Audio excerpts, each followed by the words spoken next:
title is the reputation of our nation.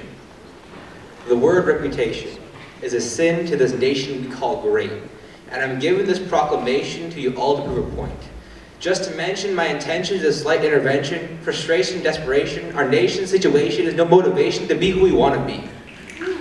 Our country has given us a dictation that we are a democracy when our lives are ruled by people who care about their reputation so much they use their closest allies as a stepping stone to self-actualization.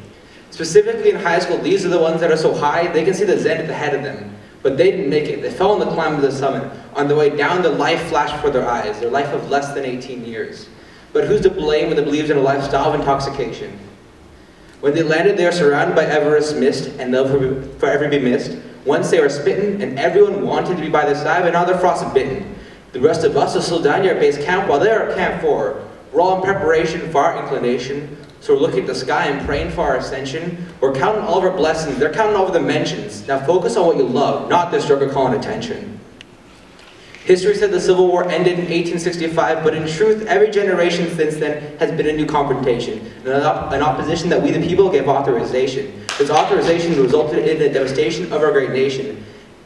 So let's start a revolution, because I came to a revelation, all this shun we're giving off has not been a validation of our great nation.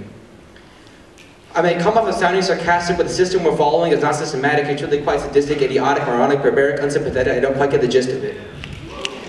Maybe we all just need a medic to help us with our issues, which are actually quite psychotic, so maybe a psychiatrist would be a better option. They give us medication, but addiction is risen, and fiction is growing in our mind a fantasy that we wish we could be. So don't jump the gun, take the climb slowly. Trust me, the view is worthy.